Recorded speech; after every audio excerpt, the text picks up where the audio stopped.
Welcome to GrassRoot, Ohio, conversations with everyday people working on important issues here in Columbus and all around Ohio. I'm Carolyn Harding, and today I'm talking with Morgan Harper, Democratic candidate for the United States Senate. Morgan Harper was born at the Ohio State University Hospital, living in a foster home for the first 9 months of her life before being adopted and raised on the east side of Columbus by a public school teacher. After receiving financial aid with help from the Ron Brown Scholar Program, Morgan went on to graduate from Tufts, Princeton, and she got her law degree from Stanford. After graduating, Morgan clerked at the U.S. District Court for the Southern District of Ohio, worked as a paralegal at the Federal Trade Commission, and served as a senior advisor at the Consumer Financial Protection Bureau under the Obama administration, protecting consumers against predatory corporations. Most recently, Morgan was Director of Policy and Advocacy at the American Economic Liberties Project, and also co-founded Columbus Stand Up, a grassroots community organization that mobilized volunteers across Central Ohio in response to the pandemic and the 2020 election. Morgan is now running to represent Ohio in the U.S. Senate to get political and economic power back on the side of working people. Voting rights are on everyone's mind right now, and I'll share a recent quote from you, Morgan. If our leaders were serious about upholding democracy rather than their own power, passing voter protections wouldn't even be a question. We don't have time to sit on crucial legislation like the John Lewis Act and the Freedom to Vote Act. Our democracy is under attack now. Can you explain to our listeners what these two acts would do for our voters, for us as voters, and what's holding them up from passage and what we need to do to get them passed? Yeah, well, one, thanks for having me, Carolyn. It's always good to be in conversation with you, and I appreciate all that you're doing to continue to highlight a lot of the work that's happening on the ground. These bills are about putting an end to the gerrymandering. And right now we're in a situation where we don't really have a representative democracy in the sense that each person's vote isn't counting in the way that it should. And that is no longer sustainable. And in Ohio, we're feeling the effects of that. We have the gerrymandering. It was found to be partisan. We passed a law to force change there. And the state government is making it very clear they have no intention of really doing anything to change. And hopefully the Supreme Court will decide in the right way. But in the meantime, the federal level of government is our best avenue for protecting our fundamental right to vote. So, that's the most important part of what these acts are about. And until that is done, then democracy is a little bit of an aspiration and not a reality for the United States. And that is a crisis. So, I think that, and I was just thinking about that this morning, because a lot of people, and I'm sure you probably interact with a lot of people who say, well, it's not Biden's fault. Well, it's not it's not Democratic senators' fault. It's the Republicans. And it's that we have the filibuster. But we have seen this scenario coming for quite some time. And so, I think that we need to stop making excuses. We need to get rid of the filibuster. We need to be more aggressive about passing this legislation and then calling out the people who stand in the way of doing so. And it's good to see that people are starting to see these tactics as not necessarily radical, but fundamentally necessary to preserve our democracy. Now there's two of them. Why two? Why not just one of these acts? Well, I don't know exactly why they're in separate acts, I'll be honest with you.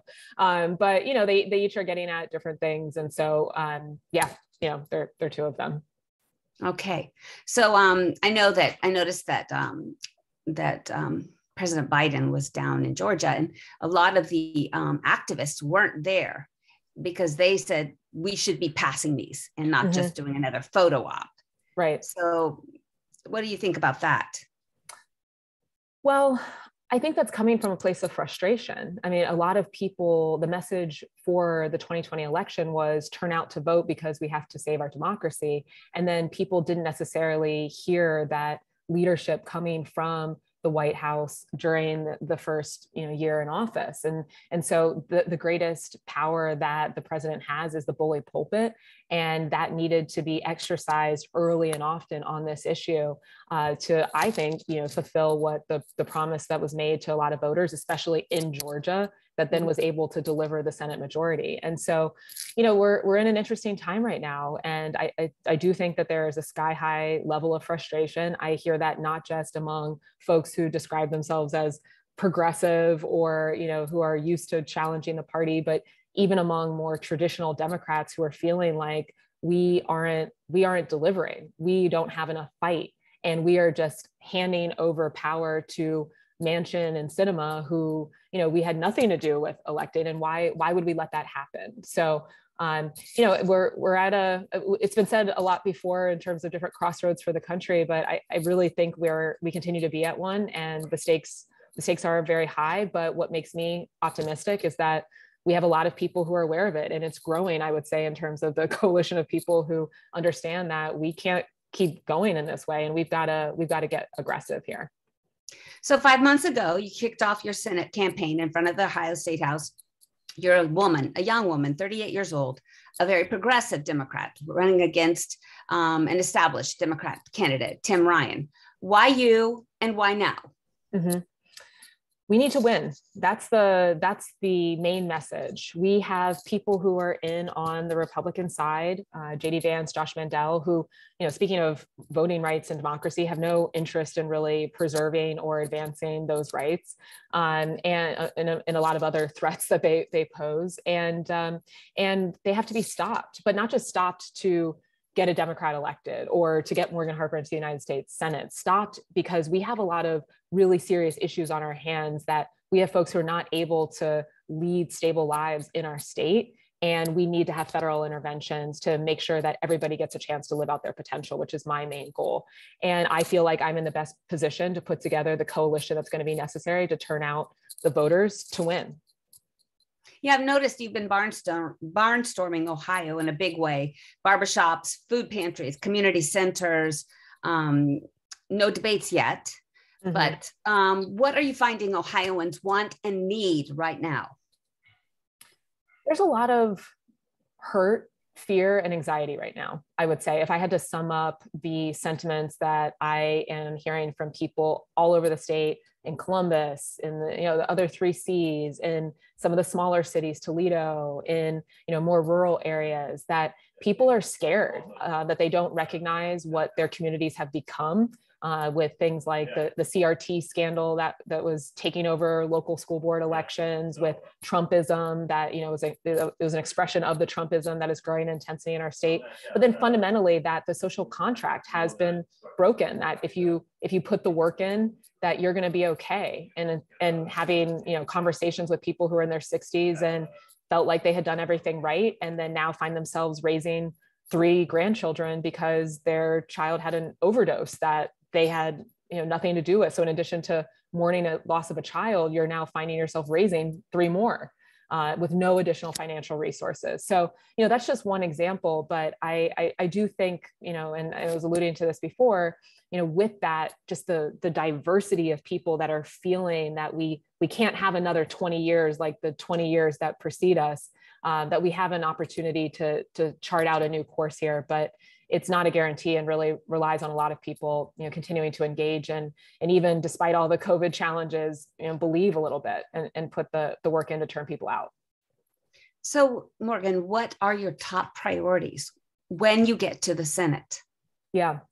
So there are some, what I would describe as, structural priorities, if you want to put it that way. A couple of them we've already talked about. Voting rights. We need to make sure that we are preserving our democracy, putting an end to the gerrymandering, making sure that people have easy access to vote. But then to make that happen, and a lot of other legislation, we need to do something about the filibuster and get rid of that. We can't, right now, we don't have a situation where you can just develop bills and then pass legislation that are focused on one issue. It has to be all done through these different procedural tricks. And that only doesn't let the public know about what's actually in any of these pieces of legislation, but it makes it much harder for them to get through. So Those are the structural things that are going to be necessary to pass, more substantive priorities, which for me are about, preserving and guaranteeing that access to opportunity for everybody in Ohio. What's that going to take? We have to be investing in renewable energy, both addressing the climate crisis and investing in creating job opportunities that are going to be clean energy jobs that are jobs of the future that pay people enough to live. We have a big opportunity there. We need to seize it. And we need to be one of the states that's on the forefront and on that front. We need to make sure that everybody has access to healthcare, universal healthcare, Medicare for all. That is one of the top priorities that I have.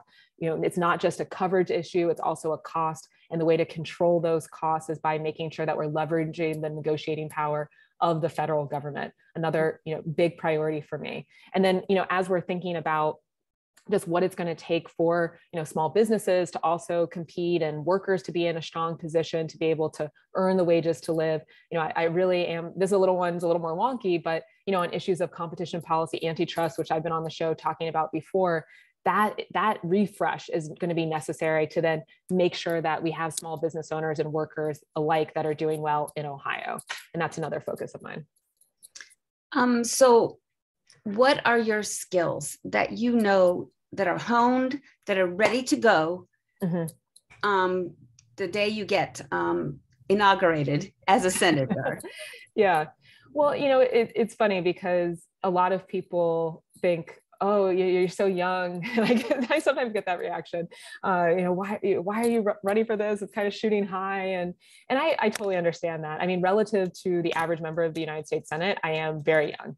Yeah. But we also, I think, need to evaluate what the average age of the US Senate is, right? And then also compare that to the average age of the United States population, which I'm much closer to in age, being 38. So, and the other thing I would point to is, I've been in and out of Washington for the past 15 years. So I've worked at think tanks, advocacy organizations. I've worked in the federal government at the CFPB. I understand how that place works and its limitations, that we don't have a policy problem, we have a politician problem. And to change that, we have to have people who get elected, who have the understanding of DC, but then also what's going on at the community level. And those are the different skill sets that I combine. And most importantly, that I am not looking to be a career politician. I'm making a commitment to only serve 2 terms in the US Senate. I think that's necessary to rebuild trust in government, that people can elect folks that are going to continue to be about the community and not themselves win in office. And I think that's a fundamental change that needs to happen in the short term, because we have so many people who are disillusioned with government in Washington in particular. 2 terms, Morgan. That's 8 years. 12 years, because each Senate term is 6. Oh, I just learned that. I know. 6 terms, 12 years. Okay, then you would go back to, working as a lawyer, or what would you do? I mean, it's hard to predict next week in the times that we're living in, but I would say, there's still so much to do. There's so many different ways to contribute. I would be really focused on training up, and this would be, throughout serving in office, training up the next generation to be able to lead. I don't want to just hold on to power and hoard power. I want to distribute power. That's my philosophy. And so, being able to make sure that someone else who's ready to go is running, and ideally a few people are ready to go and run, that would be great. But right now I feel very prepared to be able to come in with an understanding of what Ohio needs and have the understanding of Washington to pull that off and fight for it. This is Carolyn Harding with GrassRoot, Ohio. And today I'm talking with Morgan Harper.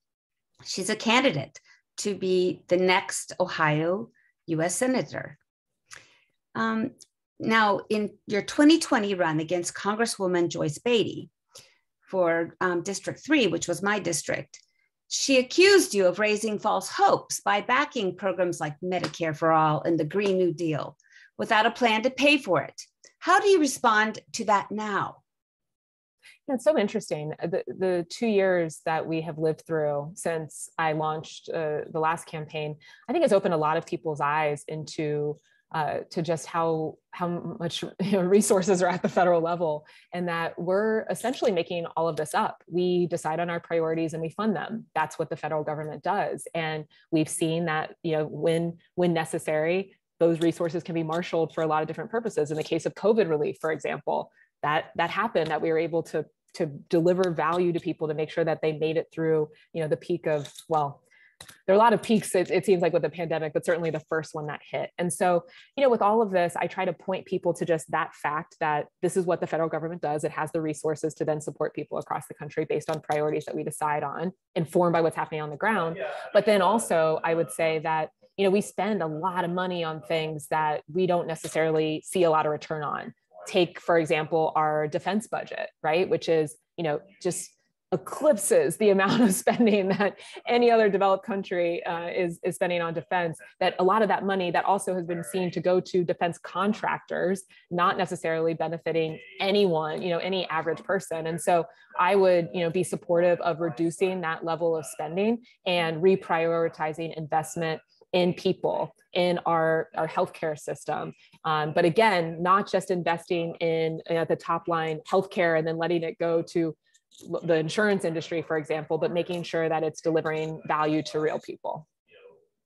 All right. So I see that Medicare for all is a top priority, as well as voting, and the Build Back Better. Is that the new name for the Green New Deal?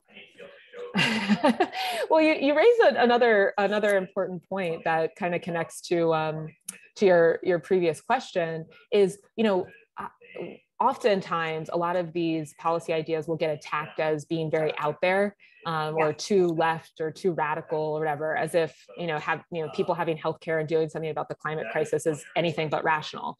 And what's interesting in this period, where some of these policies that were proposed in the Green New Deal getting adopted by more moderate or traditional Democrats, then what are they? Are they still out there when it's Joe Biden who's saying he supports them?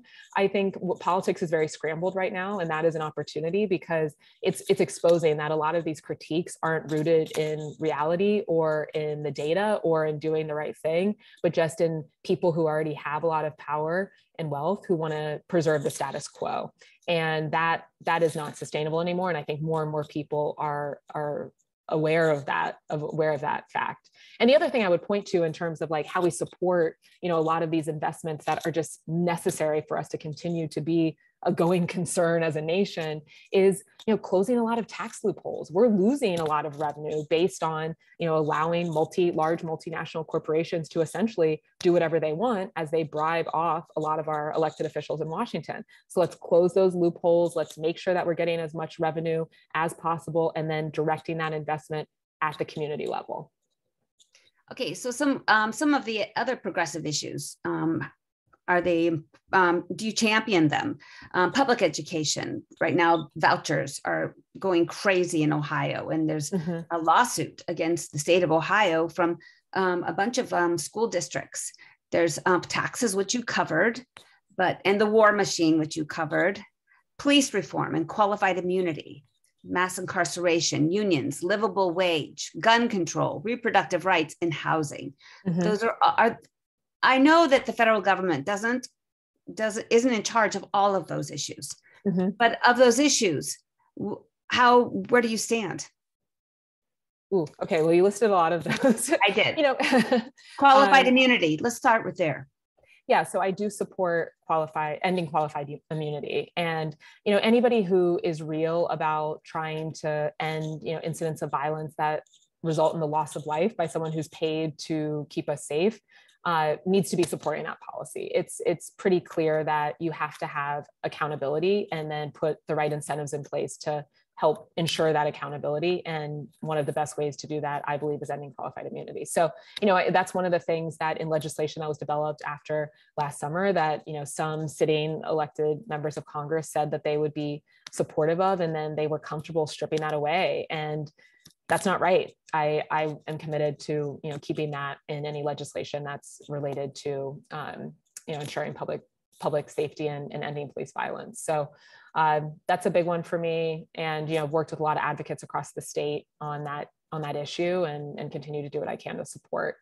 And you're right. I mean, the federal government doesn't have control over all of the issues that you listed, but getting back to the resources point, what the federal government has is the ability to direct resources in a certain way to local state governments, and then also create different incentives based on what policies those levels of government might adopt to then help to promote certain policy outcomes, even if the federal government doesn't have total control.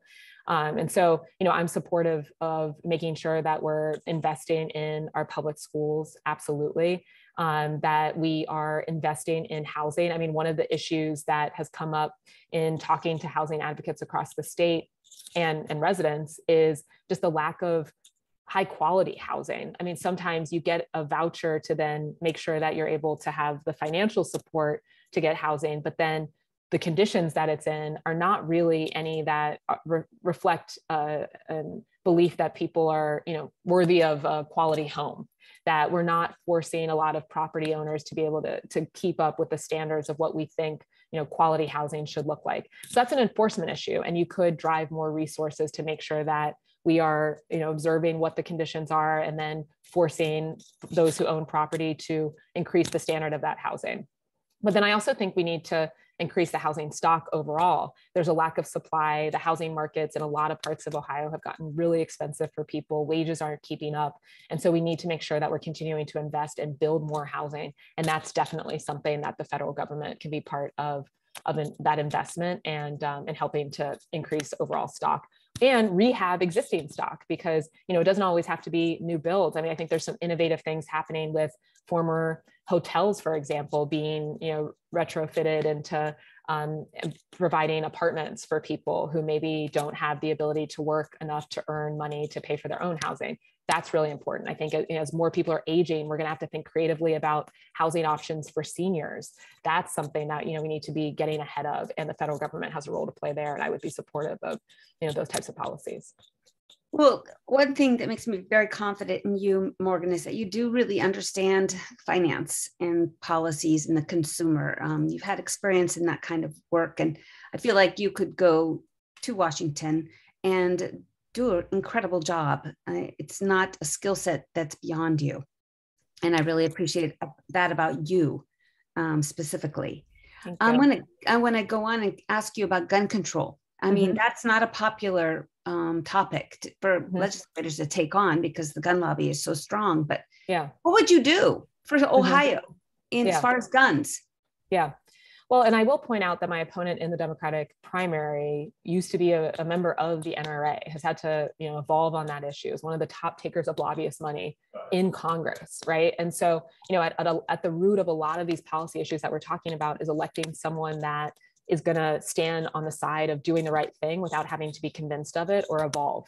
And that is something that I'm offering to the people of Ohio. And, on this issue, I mean, we need to have strong gun control legislation that's going to make sure that people have background checks, that we don't have weapons that, a lot of people probably have no need for at, the community level. And I think even a lot of gun advocates agree with that at this point, that we've gotten a little bit out of control with just the range of weapons that are widely available. But when people do have those weapons, as it's legal to do in Ohio, that we make sure that they're keeping weapons safe so that we don't have kids who are accidentally gaining access to them. And as we've seen in communities across the state, and sometimes accidentally killing themselves or others around them, that's something that needs to stop. But we need to be real about the fact that, we have a lot of safety issues. That's something that's come up a lot during the campaign, is people feeling like they need to take their protection into their own hands, that there's so much violence happening in cities across the state that, they want to make sure that they have a firearm and they've gone through the proper training. And that's something that means a lot to them. The Black gun ownership, for example, over the last couple of years has increased a lot, during the pandemic. And so, I respect folks' right and desire to want to own a firearm. There are ways to do that safely. And, and it's not an either or. We can have measures that allow for that safe management of that right, but then also put measures in place that protect all of us and prevent people who aren't able to manage that right responsibly from gaining access to those types of weapons.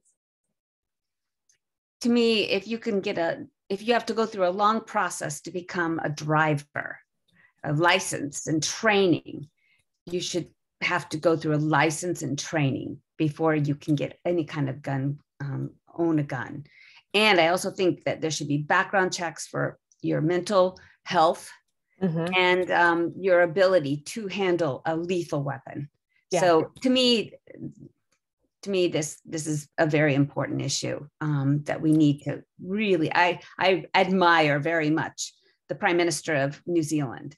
She just really took a handle on it, and I appreciated that. And I know a lot of gun owners don't support that. I'm not against hunting. I think hunting, for food is something we've all done and through our era. But these weapons that are high number, rounds that are, automatic type. Yeah, automatic. And so anyways, that is a big issue for me. I don't know what you can do in the federal level about that though. I mean, you can push legislation to then, again, create incentives to try to have states move in different directions, and then also require background checks, and have that happen at scale at the federal level. That's possible. And, the other thing I would say that isn't always thought of as directly connected to this issue, but on the topic of mental health, I mean, yeah, we can have a lot of regulations in place to make sure through background checks that people who maybe are struggling with mental health issues aren't able to access, a gun. But the other side of that is we could also just make sure a lot of people have access to good mental health services so that we don't have so many people who are in crisis. And that is another reason why I support universal health care, Medicare for all, that it includes mental health care, because we are in crisis right now. And a lot of people need that support, and you shouldn't have to jump through a lot of hurdles to get it. What that does is ensure that people just don't get access to the care that they need. And then we are left to deal, all of us collectively, with the chaos that results. It's not right. It's not sustainable. And there are things that we can do about it. All right. How do you feel about, I have a lot of questions, but we have limited time. Ohio is polarized. Can you reach the rural conservative and the independent voters?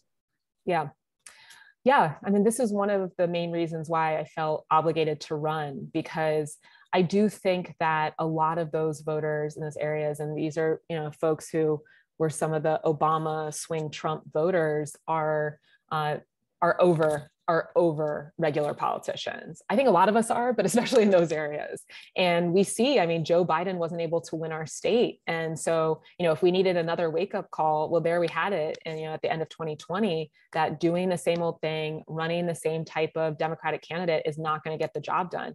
And somebody who has been, a creature of Washington in Congress for 20 years and overseen the economic destruction of many parts of our state is not going to be the person to woo those folks back. But what I'm finding on the campaign trail is, when I show up, showing up at all is meaningful, right? I don't know that we've always been doing a great job of that.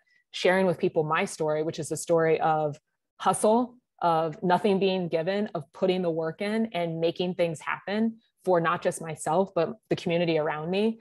That is what makes people believe. We need to be real about the fact that this election, very few of them do come down to the nuances of public policy. They come down to, do I think that you care about me, that you understand what I'm going through, and that you're going to fight for what I need?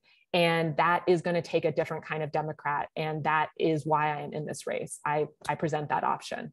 All right, Morgan, how can we help you win? We don't have any more time. When is the primary? So the primary is May 3rd. The first order of business is getting on the ballot. So the filing deadline is coming up February 2nd. Anybody who has not yet signed a petition but can, please reach out. Contact at morganharper.org or DM me on social media. We'll get you plugged in. We have a new organizing director who just joined the campaign and is managing that effort. We really appreciate everybody's support, and all our social media platforms, MH4OH, TikTok, Instagram, Twitter, whatever. We'll be in touch. All right, Morgan, we're behind you, and let's get all the way to the Senate. Let's do it. Thanks, Carolyn. All right. In addition to our Friday 5 p.m. broadcast on WGRN.org, GrassRoot Ohio now airs on Sundays at 2 p.m. on WCRSFM.org in Columbus and at 4 p.m. in Moundsville, West Virginia. You can also find us on SoundCloud, Apple Podcast, Spotify, YouTube, Facebook, and Instagram. Thanks for joining us.